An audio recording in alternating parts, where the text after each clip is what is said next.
ficando assim fascinada, mas eu quero saber como eu vou usar isso dentro da minha sala de aula, como eu vou trazer para a minha prática pedagógica, já que eu não sou música, eu não sei tocar.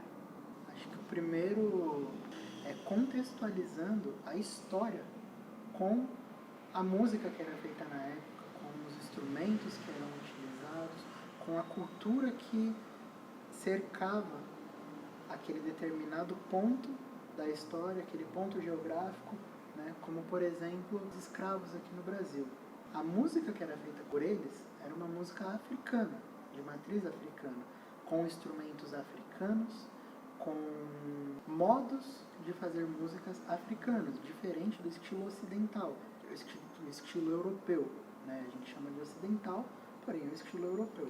E por causa de uma lei que existia no Brasil, com a intenção de padronizar o Brasil com uma só língua, com uma só cultura, proibiram-se qualquer manifestação cultural que não fosse aquela manifestação que viesse da Europa, conforme os portugueses.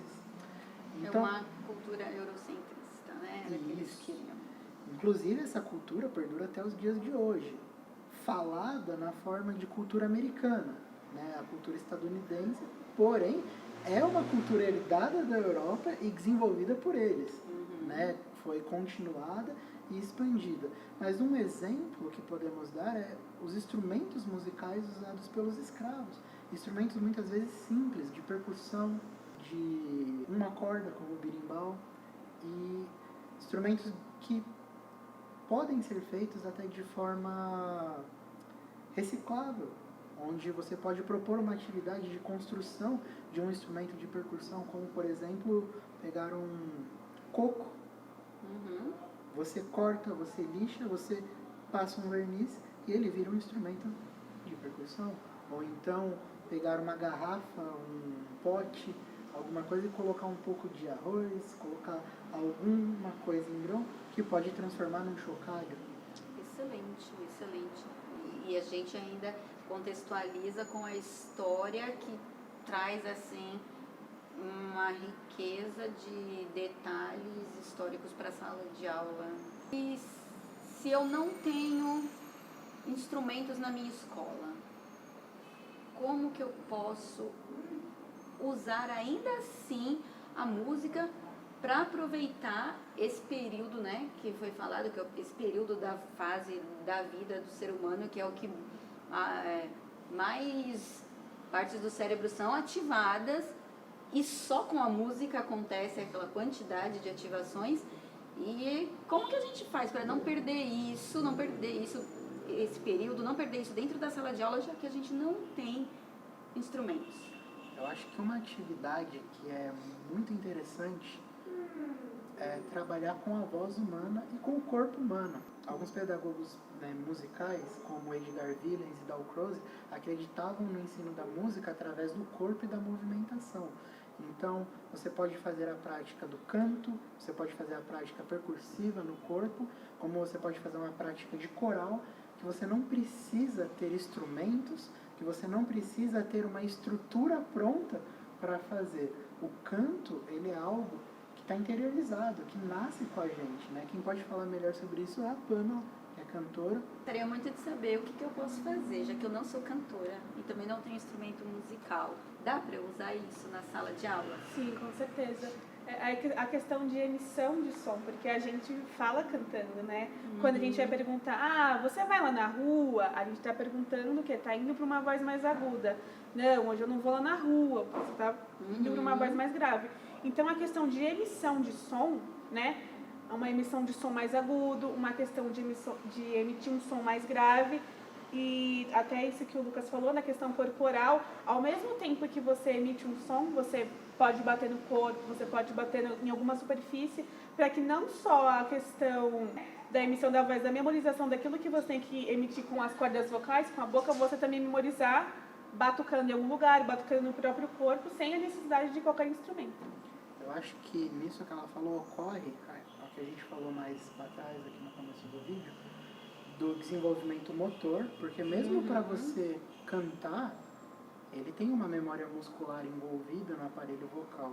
Você não precisa exatamente fazer um canto completamente afinado dentro da técnica.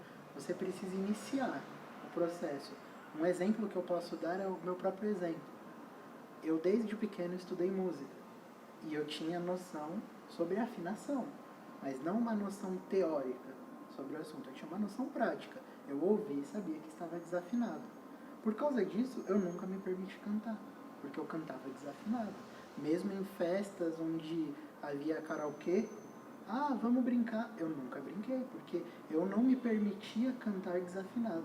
E enquanto todo mundo cantava ali desafinado e na brincadeira, porém cantava. E desenvolvia o aparelho vocal. Eu não tive esse desenvolvimento. Um exemplo claro disso é, muitas vezes eu fui no estádio de futebol e em 5 minutos eu estava rouco. Quando amigos do lado gritando 2 horas no jogo e não ficavam rouco. E eu, na faculdade, tive que aprender a cantar. Porque todo músico deve saber usar o aparelho vocal. Como foi difícil eu usar o aparelho vocal, porque eu não desenvolvi na minha infância. Então, acho que incentivar o aluno a cantar, a batucar, é muito importante para desenvolver até a questão emocional, de tirar travas psicológicas ali. Então, há um desenvolvimento criativo, você cria condições para essa criança, quando crescer, quando numa fase adulta, ter menos limitações sobre o potencial dela mesma. Pelo que eu entendi, então, eu posso usar isso na sala de aula, eu não preciso ser cantora. Não. E nem ensinar eles a cantar, a serem cantores. A gente vai estar ali trabalhando outras coisas com o canto, né? Vai estar trabalhando a musculatura, vai estar trabalhando a criatividade, vai estar trabalhando o desenvolvimento social, de cantar e de se mostrar na frente de outras pessoas, né? Eu acho que, pelo que eu entendi, é isso que dá pra gente usar. E até você mesmo como professora, a importância do exercício vocal, do trabalho vocal, porque você fala muito, você tem que às vezes falar mais alto do que as crianças. No dia de calor, o ventilador ligado, o ônibus passando lá fora, você então quase tem que gritar pro aluno te você, ouvir. você exausta esse aparelho vocal. Então, você mesma tem uma consciência de como esse aparelho vocal funciona, para que na hora de você dar aula, quando chegar no final do dia, ainda que você esteja cansada, no dia seguinte você conseguir voltar a dar aula, até a questão que o Lucas falou de ir no estágio, grita 5 minutos e depois não aguentava mais, né? Claro que assim, gritar nunca é bom, mas o fato de você ter essa consciência e entender como esse aparelho funciona e usar de exercícios para que esse aparelho tenha uma durabilidade maior, isso também é tão importante, tanto para as crianças quanto para você mesmo. E eu acho que traz até assim, uma noção para aquela criança que fala alto demais, ou a que fala baixo demais. Você pede para ela ler um texto, ela... sabe? Você não quer pressionar ela, porque ela vai ficar mais envergonhada ainda, mas ninguém escutou, né? Então o exercício, tô vendo que é maravilhoso isso. Eu vou fazer bastante. De se cantar, o exercício de se cantar é isso, porque tem uma coisa importante também, na hora que se cantar, ela pode falar melhor, que é a postura. Você não pode estar tenso. Você tem que se despir ali de qualquer, digamos, vaidade. Sim. É uma diversão, não pode... Não, a gente mesmo, né, nós músicos sempre conversamos isso, é um trabalho, mas ainda que seja um trabalho, é uma coisa que a gente gosta. Então, não pode, né, acho que muitos pais, né, e talvez até alguns professores de música, talvez não tendo essa noção, pressionar a criança, não, você tem que tocar, não, você vai tocar tal instrumento, você vai cantar. Então, essa pressão não vai desenvolver nenhuma habilidade motora, nada de memória. O cérebro não vai se desenvolver porque a criança vai estar travada, ela está fazendo aquilo da mesma forma que ela, sei lá, faz matemática. Eu vou fazer porque precisa. Não, ela tem que fazer como uma brincadeira. A forma lúdica, a gente fala. Sim, a questão de trazer o canto, né?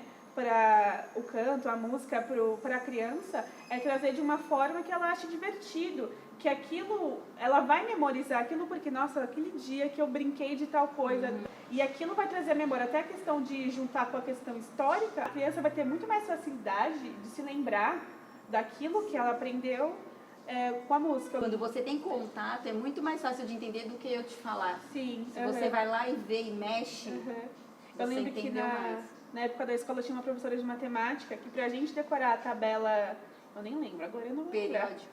Não sei se ela tinha tabela periódica, mas era uma... Acho que era a regra de Bhaskara.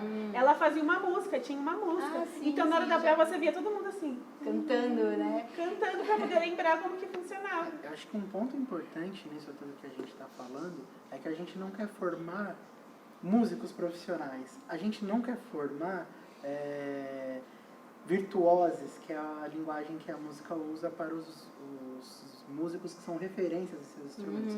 A gente quer desenvolver um lado cognitivo e um lado social na criança. Um exemplo que eu gosto de falar é aqueles vídeos que rolam por aí na internet de crianças tocando música super difícil no piano, no violino, na flauta. A realidade por trás desses vídeos é que são crianças infelizes na maior parte das vezes. Por quê? Porque elas são submetidas a uma rotina de estudo tão pesada que elas não brincam, elas não estudam outra coisa, elas não têm um desenvolvimento social, elas têm um desenvolvimento mecânico, que nessa fase, você como pedagoga pode dizer melhor do que eu, um médico pode falar, mas você tem uma absorção, uma facilidade muito maior. Então você aprende a mecânica, você pega uma criança no piano e tá todo mundo, que lindo, essa criança vai ter um futuro. Porém, é uma pergunta que um dia um professor me fez na faculdade, fez a questão para toda a sala. Onde que estão essas crianças hoje em dia? Muitas delas já cresceram e nenhuma conseguiu continuar na música. Então, o que a gente pode dizer é que essas crianças, elas usaram todo o potencial delas para uma coisa em detrimento de todas as outras, né? Então, a gente não vive só com um aprendizado na vida, né? A gente precisa de um aprendizado completo. Com certeza, né? Até falando disso, comentamos agora há pouco sobre Villains e Dalcroze, que são educadores musicais e que acreditam no ensino de música através do corpo, mas que tem todo um lado social envolvido, acreditam na importância de um desenvolvimento social junto com a música. Outro educador que pensou muito sobre isso e criou métodos a partir desse pensamento é o Suzuki, né? Um educador japonês que criou ali a sua metodologia pós-Segunda Guerra Mundial e que acredita que a música ela pode ser usada no desenvolvimento humano. Kodai, que é um outro educador musical, ele fala que a música ela tem que ser desenvolvida como uma linguagem, como uma arte e como uma ciência para o desenvolvimento social. Isso é muito interessante porque a gente pode pegar esses três que você falou e associar a um filósofo também na educação, que é o Henri Vallon, né? E ele acredita também no movimento, né? Ele não era aquelas crianças paradinhas, sentadinhas ali na sala de aula, uma atrás da outra. Ele acredita no movimento, na afetividade. A cognição está entre a inteligência e a afetividade.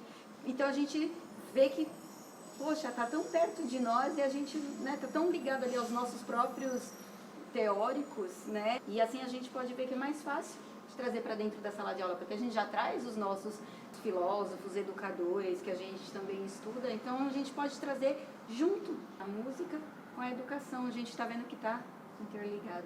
Lembrando que a música é uma realidade na vida de todas as pessoas. A partir do momento que você nasce, hoje em dia é comum que quase todas as pessoas, quase todas as crianças, em poucos meses de vida já estão na frente de uma televisão assistindo um desenho que tem o quê? Música. Ou com seus próprios brinquedinhos Com seus musicais. próprios.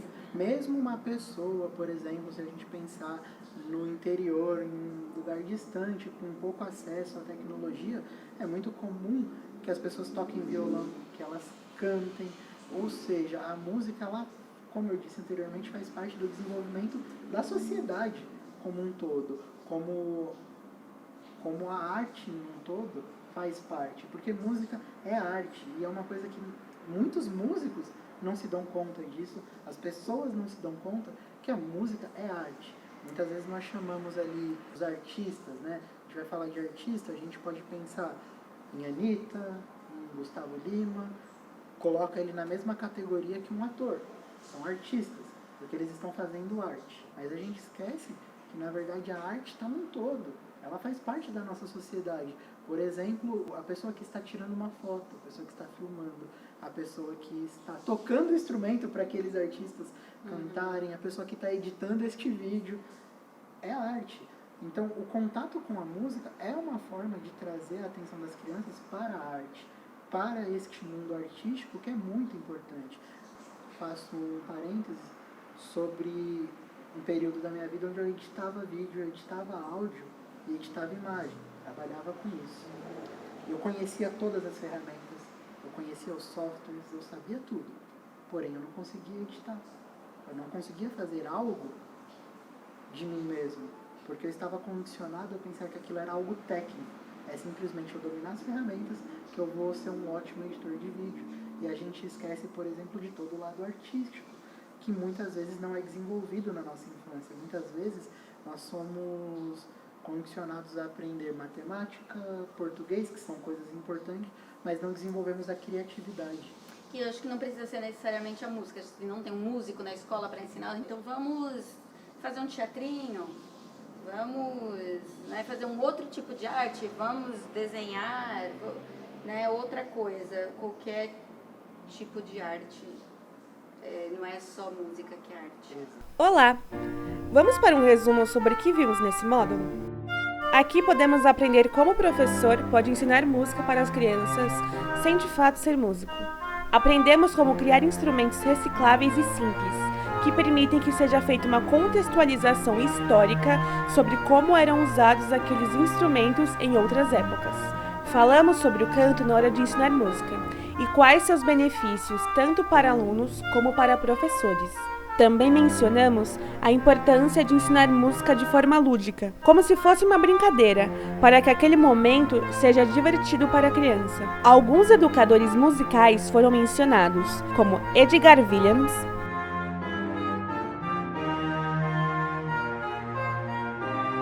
Emily Jacques Dalcroze,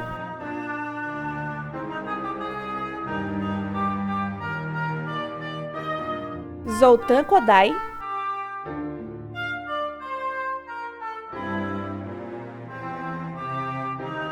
e Shinichi Suzuki. Esses educadores foram relacionados com o filósofo Henri Vallon.